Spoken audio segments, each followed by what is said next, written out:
Lane and at the drama group in Germantown. And this was my first Zoom directing experience, and with any luck, it will be my last. Uh, as good an experience as it was in many ways, I want to be back on a stage and not dealing with actors whom I've never met in person via Zoom. And this is Sandy. Hi, the assistant. On book. Not anymore, though. Great. Taman, introduce yourself. My name is Taman Yerkeva. Some people, depending on which theater group I've worked with, also know me as Michael Yerkeva, which is my first name. And I've been active on stage in the area since 2003. And done a few other shows here with Allen's Lane. This is the first time, though, that I've done it by Zoom. But it was a wonderful experience. I had a great time. Okay. Faith. Hey everybody, Faith Yesner here, and I see people I know. It's nice to see you. Thanks for joining us. I've been involved in theater and commercial and some film acting. I can't even remember. I remember being pregnant with my 35-year-old son and on stage. So it's been at least that long. And with Allen's Lane, I think this is number 2, right? I think you and I, Mariangela, did. Well, that was with a company that was doing a show at Allen's Lane, but it wasn't an Allen's Lane show. So welcome to Allen's Lane officially. Yeah. So this was also my first full-length Zoom. I did a reading on Zoom, but this was so interesting, and it's amazing because you can take the written word and really do a lot with it in one spot. I'd much rather be on stage, yes, but I'm so thankful for this opportunity. Yeah. Hey, Sharon. Okay, I'll be quiet. Great. Megan. Hi, I'm Megan Rose. I play Bren. I have been an actor my whole life. I went to school for it. I have my master's in theater as well. I've been on the East Coast, on the West Coast. I do film, TV, commercial work, so a little bit of everything. This is not my first Zoom performance. I did Death Trap with Allen's Lane previously, and I'm still involved doing some readings on Zoom, but I echo the sentiments of every person who has already said that they can't wait to be back on stage and to, like Robert said, with any luck, not be doing Zoom theater in the future. Although it's been a really, really interesting and rewarding process, and I'm so grateful to have had the opportunity to work with Allen's Lane again and to get to know Robert and Sandy and Taman and Faith through the process has been really great. Great. So let's start first. Robert, if you can tell us a little bit about why you were drawn to this play. Why this play? Well, I have a slight history with the play. The drama group in Germantown did this play 12 years ago. I was peripherally involved. I helped produce it and stage it, but I did not act or direct. And I was actually scheduled to direct another show this May at Allen's Lane, and we just couldn't do it without an audience. It was just an impossible show to do via Zoom. And so I had to come up with something else to suggest. And I thought of this show, which, like I said, I never really got to dig into it. And it's just I think, you form your own opinion. I think it's one of the most fascinating scripts just to work with because of all of the questions it asks and all of the answers it doesn't supply. And it gives the actors and the directors a lot to talk about and play with. I also liked it because it was, it did not involve a lot of physical action. It was basically 3 people talking. Interesting detail, when we had our first reading, I had my script from 12 years ago, and the actors had scripts that we just purchased from the publisher, which it turns out is the second revised edition. So suddenly they were reading words that weren't in my script. Fortunately, I had ordered another script for myself. So So we did have another script that I could switch off to. It also, the revised version had some physical things which were not in the original script, which made staging them challenging, let's say. And we had to come up with ways to put some things off stage that would have happened on stage in the script. So also at the beginning, we didn't know, we started work in February. That's when the auditions were. And we didn't know by May if we might be able to be on a stage. As it turns out, we probably could have been, but we were so far into rehearsals via Zoom at that point that I think it would have been counterproductive to try to move it all onto a stage with only a few days of trying to do that, let alone getting a stage set together. Yeah, Yeah. that would have been a Yeah. tough challenge, a tough challenge. No, seriously, I started planning it for both ways, both on stage and virtual. And I started off with a, very nice stage set that I designed, and I thought, oh, that would work well. And the closer we got, the more I eliminated things on the stage and simplified the setting and said, no, we can't build that. And by the time, of course, we got to it, it was total Zoom and scrapped the stage set completely. But we did try to make them look like they were possibly in the same room, which Yeah, was a challenge in itself. I believe they were of the same world, for sure, for sure. Good. I'm interested in what the actors thought the first time you read it. So this is, as we've all seen it, is a really interesting piece that, does provide way more questions than answers. But as an actor, when you read a piece, I'm not sure how I would have felt reading this for the first time to take this on. So I'm interested to know what your thoughts were. Faith, if you want to start, tell us what you thought the first time you read it. Yeah. Well, I loved the script, and I was so confused. I had to read it again. So I had not the original. I had the new version, because someone had lent me their copy. But so it was before auditions. I think I got maybe halfway through it, and then read it more after. I think I've read it 4 times to try to figure it out, and every time, and this continued until I think, honestly, until the day before we opened. We were finding new things and nuances and things that were like a little word would be like, wait a minute, but he said that way back there, and this script is so, I don't even know how Lee Blessing wrote this script, honestly.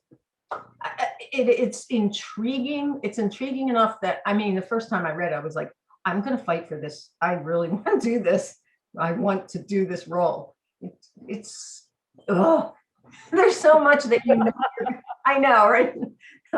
The truth comes out now that we're done, but it's a lot. No, for sure. Megan, what were your thoughts when you read it first? I was really drawn to the work because it does hit close to home for me. We have my grandmother, who actually today is her 105th birthday. So happy birthday, Grandma. But she does have memory loss issues. And so I was drawn to this character because I did see part of myself in the character of Wren, the good parts of the character of Wren that stayed and cared for her parents, and was someone that has that compassion fatigue that, is helping somebody else through their days and deals with that sort of the memory loss that can at times be so frustrating. And I just like how Lee Blessing kind of gives a nod and a voice to the people who do this sort of work. Now, the 2 different versions of the script, I had started with the first version of the script, and so I didn't know about this, the violent part of the play, because that wasn't in the copy that I had. So when I got this new script and we were reading it for the first time, I was like, wait a minute, flipping through these pages, like, wait, what happens? her face It was priceless. It was so shocking that I was so, I was flabbergasted, but then that kind of rose all sorts of other questions for me about this character and her relationship with her parents in this. And so I think the thing that draws you to a script are these unanswered questions that you then, as the actor, get to answer. And for me, I had so many questions after that read that I was like, wow, this is right where I'm supposed to be. Nice, nice. Tammy, what were your thoughts first time you read Um, it?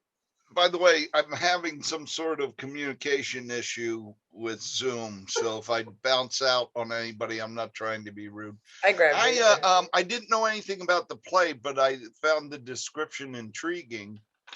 And then I got the sides for the audition, and I was even more interested. And then we had callbacks, and as soon as we had finished the callbacks edition, when I logged off, the first thing I said to my wife is, "Oh, I want this one." Oh, So I was very happy to be cast. It just, when we did the callbacks, it just came alive in my head, so to speak, and very much wanted to do it. When I got the full script and had the pleasure of reading the full script, I was just thrilled to be a part of it. I thought it was a very clever script. I thought I liked the twists and turns in it. I liked the character development, just everything along the way. And especially as we progressed through the rehearsals, the three of us especially have had the luxury of going over the lines again and again and seeing how they intertwine. And wait a minute, I just discovered that my line in this scene is the same as my line in that scene, and that sort of thing. And just throughout the whole process, I grew increasingly fond of his writing and the play itself. That's great. That's great. We've talked a little bit already, kind of, I mean, we've all said how much we don't enjoy doing things on Zoom.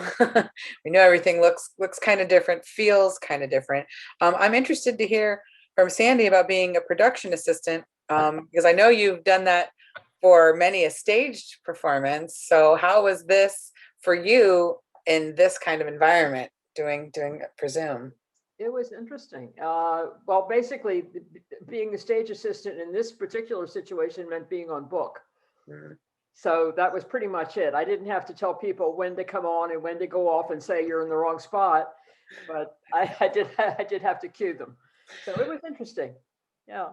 So that's yeah, I mean that's an interesting point, because the cues on Zoom are kind of dictated sort of early on, and then you, the actor, are doing them, right? You're like, turn your camera off, turn your camera on, Yeah. be here at this moment. Like Yeah. that's how that goes. It's definitely a different environment. I would like to know something that everyone really loved about this process. Since we talked about how much we didn't enjoy certain aspects of this process, tell me something you really did like about this process and this production. Bob, will start. Bob, Yeah, let me just go back to the auditions. I've directed a number of shows over the years, and the turnout for auditions, sometimes you really have to go looking for actors, and sometimes you get more than you need. Oh, especially since there's only 3 parts Yeah. in the show. I had as more many people. people sign up Yeah. to audition for this show than for anything I have ever directed. I think it's a combination of things. I think people familiar with the play obviously wanted to do it, but I think it's also actors eager to act, even if it's only on Zoom, to at least stretch those muscles and act again. So as a result, as Taman mentioned, the callbacks, I had so many good actors, really castable actors audition, that I held more callbacks than I have ever held for any show that I have ever directed. And in fact, I had to group people in threes to Yeah. hear them. We had a bunch of And groups. I assumed, that the 3 people I was hearing together would not be cast together, that I would say, well, I liked him, but maybe not her. And I went through, how many groups did I have? I forget. It was a whole 6, 8 or 6? 6, Only or six- 6 groups, Six 3. Three. 6 groups So of there 3. you go. The group that you see here were the very last group to audition for Right. me. And they did read together.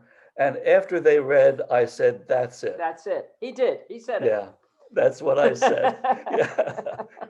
They just fit together. It was so good. Yeah. Well, So anyway, that's one of the things I did like about it, the turnout and the talent that I got to work with. yeah. Yeah. Megan, tell us something you liked about it. Well, I want to just go back for a second. I don't not like Zoom theater. It's just definitely an adjustment and it's different. And everything feels faster in a way, but also slower at the same time. I mean, what is time anymore? But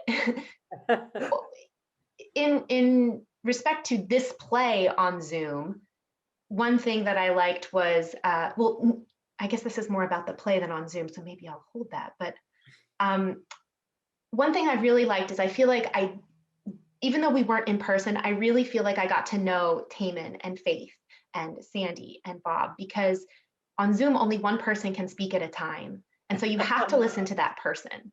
And I really like that because it gave me the opportunity to really listen and get to know who I was working with and how they felt about the play, or, what direction we were being given. And there's no other distractions in my little vacant room here. It's just me and the computer and my castmates. And so being forced to listen in a whole new way was really engaging for me. And I really, I think I connected to that. Yeah, I love that. I love that. Taman. It's interesting. I just responded to an email from a friend that saw the show and had lovely things to say about everybody. And Megan, they agree with me. You're creepy as hell. But I told them in the email that I explained we've never been in the same room. None of us, all four of us, 5 of us have always been in separate rooms, except for Sandy and Robert being in the same room. And that was so unusual. And yet it was such an interesting rehearsal process. And like Megan was saying, you're really focused on one person at a time. I feel like I know this cast, this production group better than some of the plays I actually did on stage. And that was really unexpected, how close I felt to everybody. And it was just a pleasure from the very start. Hey. Nice. Well, I will agree with what everyone said. I mean, it was so amazing to know that you really can get to know people this way. I mean, and this is pretty intimate stuff that we're doing, and you don't have to be in the same room.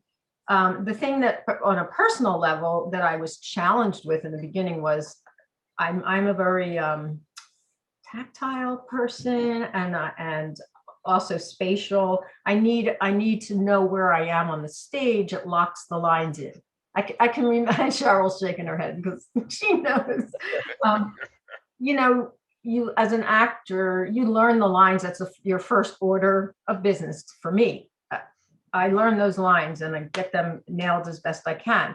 As soon as I'm on stage, to block it, which means to find where you're supposed to be and where you walk to, those lines go out of my head until that blocking is nailed in, and then they all come back. So I was so challenged with worry and concern that I wouldn't be able to lock those lines in without my blocking, and it didn't, my worst fear, it didn't happen. I felt that was a big accomplishment, something I was really relieved about, happy that at least, your mind has to shift and you have to adjust, and you do, and it works. So that was it was really great for me.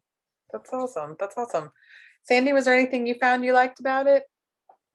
The process that maybe surprised you? Well, I've enjoyed watching the show. When we were working on the show, most of the time my head was in the script because I was on book. So it's hard to appreciate the performances when you're just listening for somebody to call for a line. But I've enjoyed watching it a lot, and to seeing the performances develop and how much it grew once we actually did get into actually performing it and people got off the book and just let it flow freely. It was really amazing to me what could be done without having a stage and without having a set. And I think it's really amazing. I really do. it's all of us brought it to life without being physically together. Yeah, I've seen a lot of different types of Zoom theater through this last year, and I really did I think this choice of play was definitely good for that, because a play that's very talky. I think Bobby sent me that email where you said it made a good radio play, where it's like, yeah, that's why this worked, because it's, we don't need them to move around and walk back and forth. Of course, if this were on stage, we would have blocked them and there would have been some movement, but it didn't need it. This piece was so sort of verbal. It was meant to be these communications between these characters, and that's what was engaging and engrossing, and that absolutely translated to this medium. And I think that was definitely a huge plus. It made it very entertaining to watch. I mean, I watched it many times through the editing process and all of that, but I was like, every time I enjoyed it. Every time I was like, this is still, and sometimes found little things that I didn't expect to find, or I was like, oh, has that always been, did I miss that every time? Well, there it is. That's really interesting. Oh, that's really fun. Anyone joining us at home have any questions? Is there anything you would like to ask? I feel like I've been asking all the questions. I'm happy to take some questions. You're welcome to unmute yourself or use the chat if you have any questions. Give me a minute. Put some people on the hot spot. Nobody. Oh, Well, I have one. maybe- Oh, sure. Go ahead. This is Sean. I know that the questions are unanswered intentionally, but what are your takes? What do you think actually was going on? That's a great question. I would like to know too. Me too. Just what you saw. Yeah, what you saw was going on. We've discussed this so much. It's really, and I said at the Sorry. I said at the very beginning that if if Megan, Faith, and Taman all had different opinions when we got to the end of the production, I didn't care. That's fine. I think it's natural for people to have their own conclusions. I have mine, and So what are your I wanna conclusions? That's what I say want to that. know. What do you think is happening? I'll share that. I now, after watching it several other times, I think it's a purgatory situation. That's my guess, is that they're stuck in some kind of weird limbo situation that they can't get out of, and everything moves over. But I could be wrong. But that's my guess. Bob, what are your thoughts on it? Well, I think they're a family. I think they're a mother, father, and daughter, and I think they legitimately have lost their memories completely. And the story about the attempted murder suicide, I think, could explain something that happened, whether it was just an accident or an attempted murder suicide. I think it could be the thing that instigated what happened to them. And I think Ren is this terrible person who keeps doing these terrible things, and I totally sympathize with her. I honestly do. I can understand that if you had to do this every day, you would have to do something for yourself. And you can't love these people constantly 24 hours every day, because they would drive you crazy. And they do drive you crazy. yeah. I think they drive Ren crazy. I think she's on the verge of a breakdown herself if she hasn't already had one. I said several times, I hope she's talking to someone. I hope she's getting it. It's, Who's Ernie? Yeah. I mean, maybe Ernie. Yes, Ernie. Yeah. So That's it, sir. I don't know if that answered the question or not. But. I mean, those are your thoughts. That's what he asked. You want to know what everyone thought. So, Megan, what do you think was going on? I vacillate a lot between what I think is going on, but I had started with the idea of this is purgatory, like we are maybe even a little bit of we're in hell, because this is so, like, the repetitive nature of it just feels like this cycle that is never ending and there's no rest. And so that's what made me feel that way about it. But the more time I spent with it, the more I wanted to find the levity in Ren and in her situation. And so what I came to decide, what I came to sit with the longest, I guess you could say, is that there was a sort of the murder suicide did occur, and they had suffered a head trauma, and with head trauma, there can come memory loss. So I created, my backstory was that one of them had displayed these forgetful tendencies much sooner than the other, and then the other came along afterwards, because I've been doing this for years. And so they both kind of are on this same plane now. And it's my job as their caretaker, as their daughter and caretaker, to continue on and just take care of them. But, it is the humanity waxes and wanes, her humanity, and how she deals with them every day. So that's where I've come to sit. Now, I watched the show earlier today and I'm like, I don't know, maybe I'm feeling differently about things again. I feel like the more time you spend with it, and also depending on maybe the mood that you're in or how you're open to perceiving the play in that moment, you might feel differently about it one day versus the next.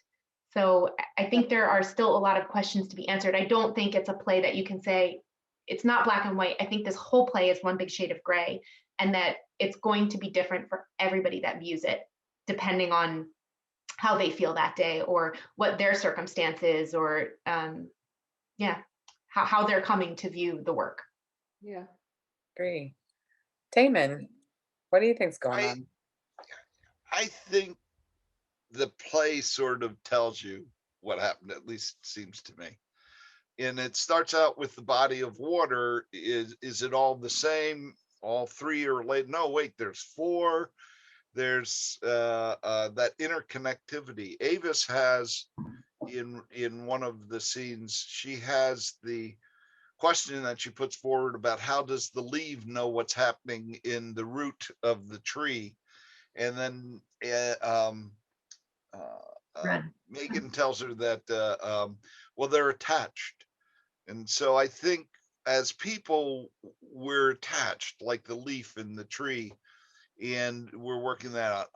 I've come to sort of feel like there was an accident, that they did take damage, that it's been going on for a long time, and that Ren, I'm pretty solidly of the belief that Ren is their daughter. Avis is Moss's wife, and that this has been going on for years. And I think Ren has a line to the effect of something, she doesn't have the blessing of forgetfulness, so she has to live that daily event again and again and again, whereas we don't know what happened on Thursday. We have no clue. Every day's a new day for us, so hey, let's start out, kind of thing. So there's a certain blessing in that Ren doesn't share. And I tend to think that the world becomes very disjointed because there's not that continuity of memory. That would make sense. Yeah, for sure. Faith, do you have any thoughts? Well, from the beginning of the process until the end, there were changes. I've mentioned before, like I used to say, well, maybe Ren, you're not real. Maybe we're imagining you. I don't know, but as as the things progressed, and for me, it became clear that she was our daughter. But at the same time, I think, I don't know if you can remember, but there's a scene, a couple lines where I say, well, maybe she doesn't know what's going on if she's our lawyer. But then if you're our daughter, you'd rather torture us than tell us. So it's like, I believe she's our daughter. I want her to be my daughter. We have a wonderful daughter who does, that's one of my last lines, who does so many things for us, apparently. But how could she how could someone like that, our daughter, torture us? So in the end, near the end of the play, I have to just take the stance that she's our lawyer, because I can't stand the thought that a human being would be doing this, that was our daughter would be doing this to us. there's so many weird things. I mean, it's I just, think that, oh, sorry. no, go. I think that that's kind of something really cool that Lee Blessing does, because, you know, a memory that you have, Faith, is different than a memory if you have siblings, maybe something that happened in your childhood. Your memories are going to be completely different of the same event. Right. And I think it's like, that's kind of why he's set this play up on this hill on top, surrounded, like, it's like we are our own island. And like, you know, in that way, it feels very existential. Yep. And there's no escape. Avis has this story that she tells about being in college with the young man Yes. and her lover, and they had completely different experiences even while making love. Yeah. And I think that's what's happening with our lives. Our lives are so intertwined, but we all have different memories of our experience with each other, and that's why the prism keeps changing. Good point. That is definitely a good point. Are there some other questions? Another question? I just want to make sure I'm clear on what you meant. I think Megan was the first person to bring it up. When you said that the violent part wasn't originally in the play, by violent part, do you mean Moss and Avis killing Ren with the shovel, or thinking that they have? Correct. That the murder of Ren with the shovel was never originally in the play, in the first version. It was only in the revised version that came into play, which is huge. Yes, When you think that you was know- the shocker for me. Because we had the old one. yeah, that was not The in the original one. original version. And in the revised version, it actually happens on stage. And there was no way that we could stage that. So we had to figure out a way to move it off stage, and had to juggle the dialogue a little bit so that it was not happening in person. But yeah, one of the interesting things about adding that is, for me, that it relates back to the murder of Robin, which, that relationship wasn't there in the original script. So I thought that was very interesting that he added that. So yeah. So my question is, how did it originally end? I mean, that was a pretty dramatic way to end the show. Did it just end It- prior to that moment, or? Yeah, no, it ended with the recollections of, we have this wonderful daughter who does these things for us, and maybe this is what happiness is. All of Avis's closing speech, Yeah. that's how it ended. So the end basically was the same. It's just that he threw the murder in. Yeah. I wonder why. That's an interesting. I would. Too bad he couldn't be One with us. person can answer that. Yeah. And I mean, I'd love to. I really wonder if it wasn't to echo the murder of Robin. Yeah. Yeah. Makes sense. Megan has a thought. I'm Well, to hear it. I just think about, from the point of view from an audience member who is seeing this, and then you see Ren reemerge. My question to you as an audience member would be, what do you feel in that moment? And then does that feeling that you have, is that something that people with memory loss feel daily? Yes. And that to me is, heavy. Yeah. And he gives us that so that we can maybe become more human and relate. That's a good point. Mhm. Because you're right. It is like it's a shock, because then it's like, what is going on here? Like, and then, yeah, for a second you think, did I misinterpret what just happened? Was I, was that not what I just thought that was? And yeah, you Yeah. question it. And what were Avis and Moss doing? Right. How would they have done that without her there, thinking they really did it? Like, how? Yeah. Which raises the question of how much else in the play is imaginary. Right. You know, Well, if they imagine killing her, what else did they imagine that we were watching that wasn't real? Right. The methodology of Wren's murder so mimics Robin's murder. For me, at any rate, I sort of came to the conclusion that, in a sense, Wren murdered herself, in that, in trying to shock us or to stun us in some way, stimulate us. She made up this Robin story. As she said, that's what I had always wished you named me. And that we took that then and imposed that on her and created this murder that we did on a number of occasions of Wren. And so I just sort of saw it as Wren having planted the seed, and then the Avis and Moss in their confusion picking up on that, and because at some point Wren even says she has to be very cautious about what she tells us because of where we'll go with it, and that we don't do well when we're alone, which we don't. We start plotting murders. Clearly. Thanks. Great. That was a great question. Any other questions? So I have one more question that I was curious about. I would like to know we've talked again a little bit about challenges involving Zoom, but outside of that, this play in particular, what was a particular challenge with this, either character or the show itself, that you found as an actor that you had? But try to leave the obvious Zoom challenges out of it, more from an acting perspective. And Bob, for you as a director with this piece, because you said you didn't direct it the first time at the drama group. So what was maybe a challenge, something you found, interestingly challenging about this?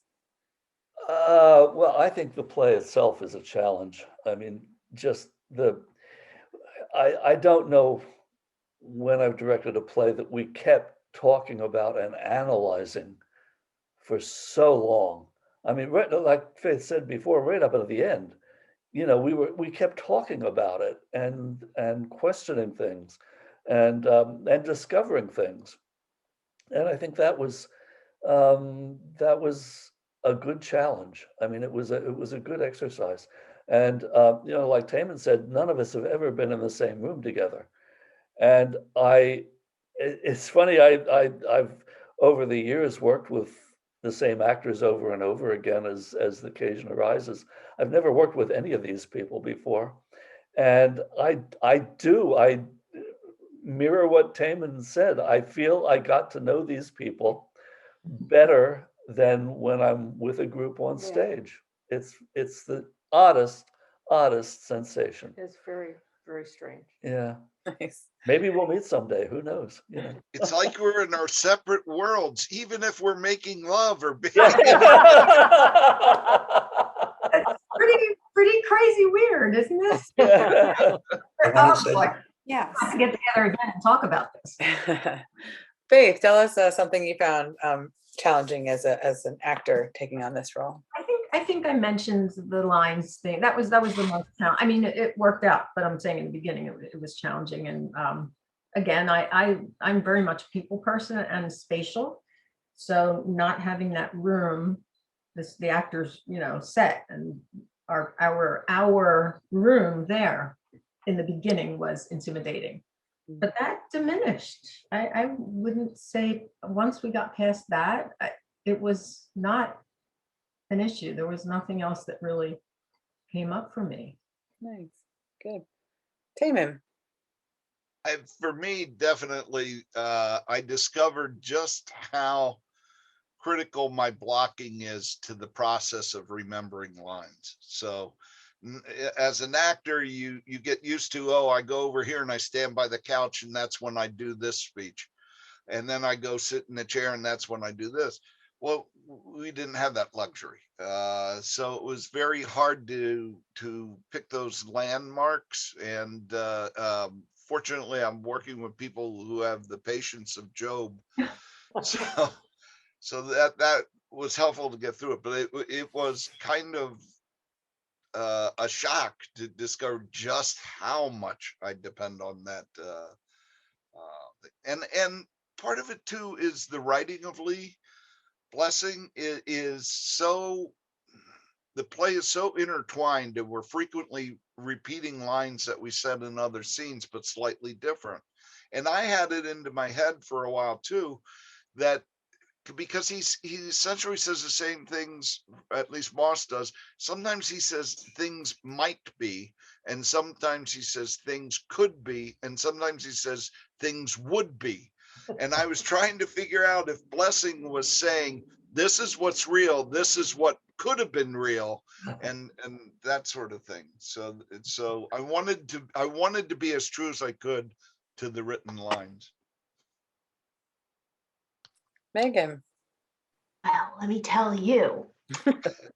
Normally, I have the opportunity to talk to my other actors, and we can figure out backstories, and we can talk about, previous life experiences and things like that. But since Taman and Faith don't remember that during the play, it doesn't lend itself to having these the memories, and these conversations wouldn't be purposeful to them. So I spent a lot of time crafting up past situations or past stories that I had with my mom and dad. Little things down to even, days before the play actually takes place, this moment before of where in my head, I said, okay, maybe we painted our nails the same color one day. So I wanted to make sure that we had the same color nail polish on for the start of the play, because that was an activity that previously happened before the start of the play. So even the tiny little things kind of help me establish a relationship with the characters in the play, because she fights with that. Ren fights with that a lot, with loving her parents.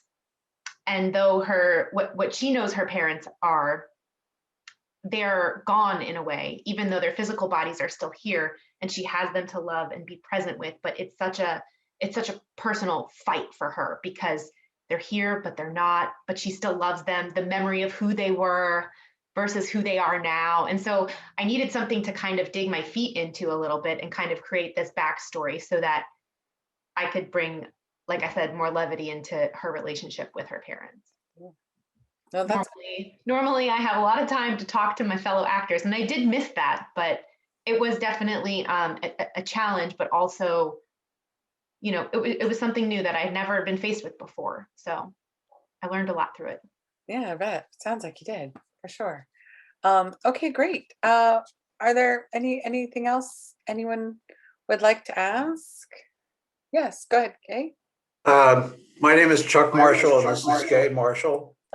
I just wanted to say first that about 3 years ago, Gay and I were attending the Shaw Festival at Niagara-on-the-Lake, and we've been going there for about 20 years. And we met Bob and Sandy at the B&B where we were staying. And they were there to see every show on that card that particular summer. But so we've been to Allen's Lane a few times now, and also to FUMCOG with the drama group.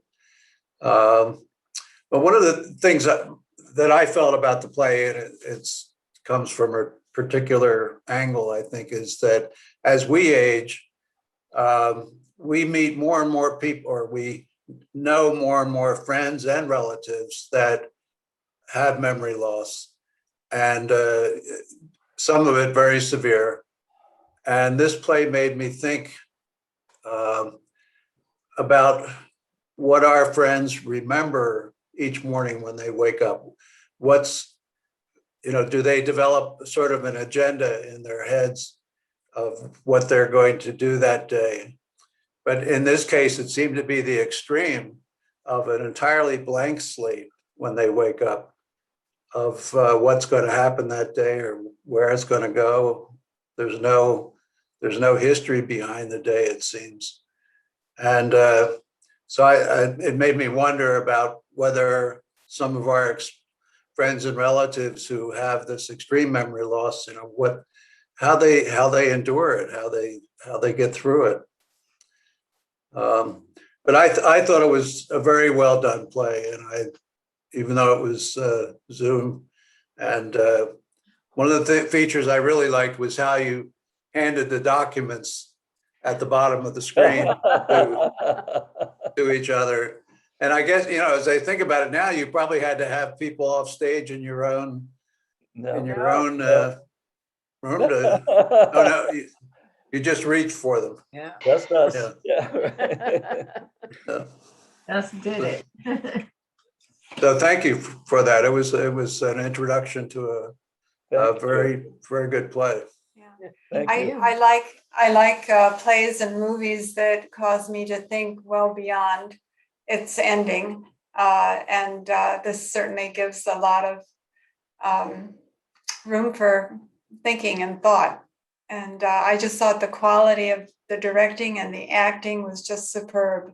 And I think that's what the success of the Zoom presentation is, because of all the effort and quality that you put into it, all of you. Thank you. Thank you. Thank you. Ew. And it's good to see you. I have a question. Good to see you. I have a question. Mm-hmm. Faith, Megan, and Taman. So was there no way for any of you to have any kind of cues, little bits of dialogue you maybe had a hard time remembering that you could keep in front of you while you were doing it? Or did you do this entirely from memory as you would have if you had been on an actual stage? Yeah, I can talk to that. For me, I did do it entirely from memory. I think I was struggling with one word or one, I kept calling here's the license I used. Okay. So I have a line where I'm supposed to go, Ren. Oh, Ren. It's a memory that I put our names together. I'm Avis, Latin for I kept saying Avis. I don't know why I would go, oh, Avis. So I wrote her name on my. So I would not just say, well, I don't know why. I just one word. Okay. But as an actress, to me, it would be distracting. It's really distracting to be reading anything. Believe me, it was a thought, because when I saw the script, I was like, there's a lot of ellipses in there. There's a lot of, okay. So, and, Bob was very, very specific that he wanted the absolute word of the script, not to go off that, not to, take it, not to, whatever you call it. Yeah. So I was, and I respect that. I totally, that's how I want to learn any script, is like that.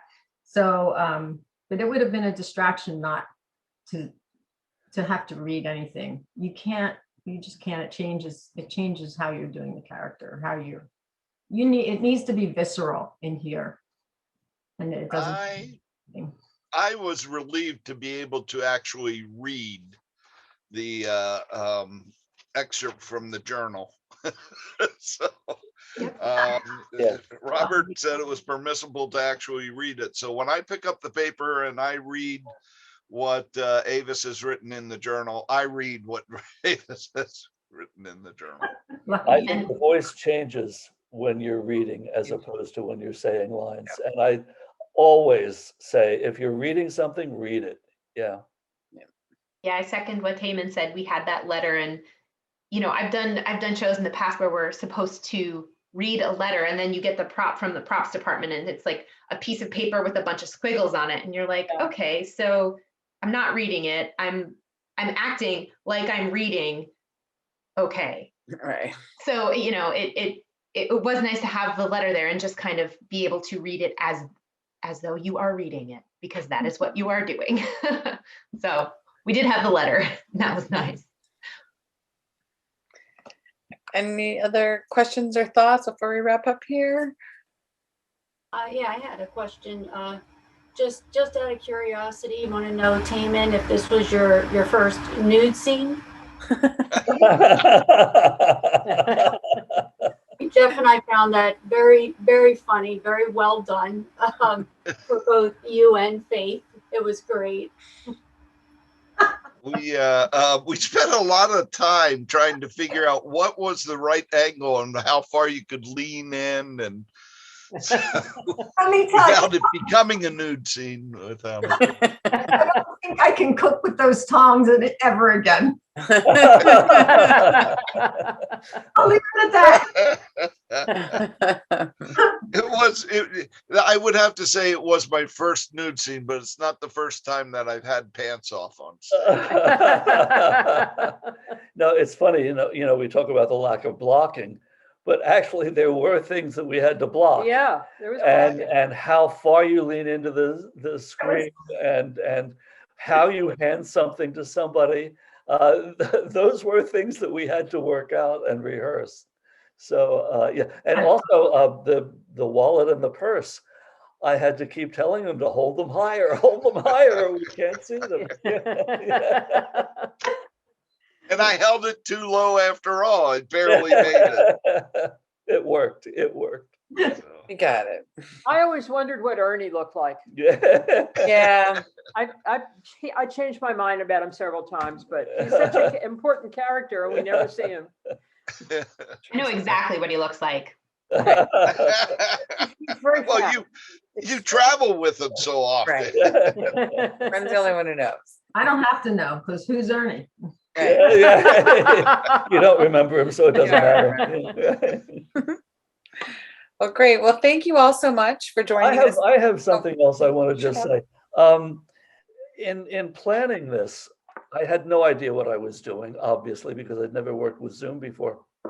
And so I came up with a whole list of sound effects and music cues. I found the music that I wanted to use, and I put them all together, and I could only imagine what it was going to look like. It sounds like a dog barking. And when I saw what Mary Angela did, it was exactly what I imagined. And I know you.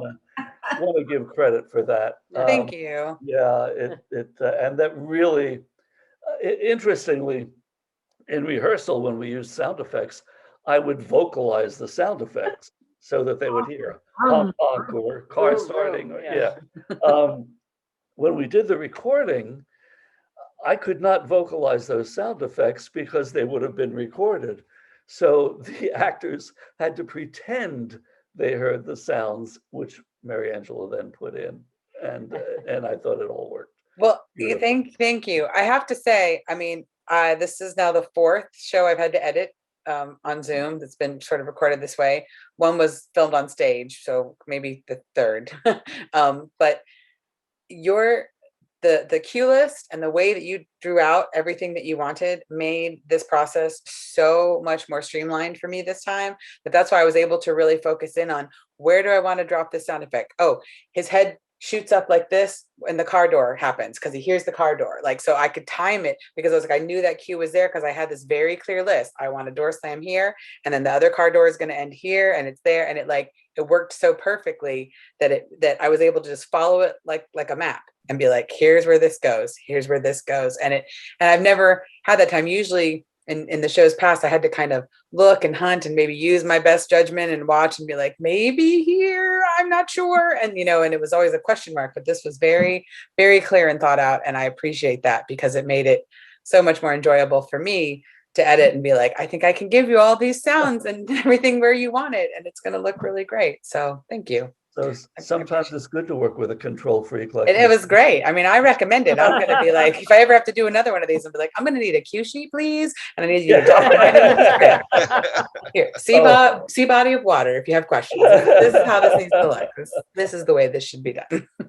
No, thank you. And thank you all for your time. I just have one Oh, comment. sure, Cheryl. I have worked with both Faith and Taman. And I mean, both of them are excellent to work with.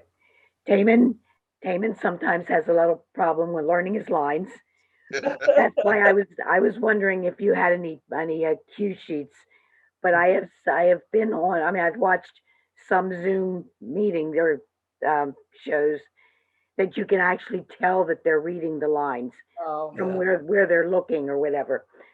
So I was just so impressed with. I mean, Megan, you did a great job too. I've never seen you before, but Faith and Taman, you were both wonderful, and I really enjoyed this show. Thank you, Cheryl. Thank you. Thank you so much. All right. Well, thank you all again for being with us this afternoon. This has been a wonderful talk. I appreciate you all joining us. Appreciate you all watching the show. There's still some time to see it. It's only 3 o'clock and it is live until 11:59. So if you know anybody else who wants to check it out, there is still time to watch. So please feel free to share and let them know. And thank you again for being with us and for supporting Allen's Lane. We appreciate it. And thank you, actors and Bob and Sandy, for joining us today to talk about it. Have a great rest of your day, everybody. Thank you. Bye. Take care.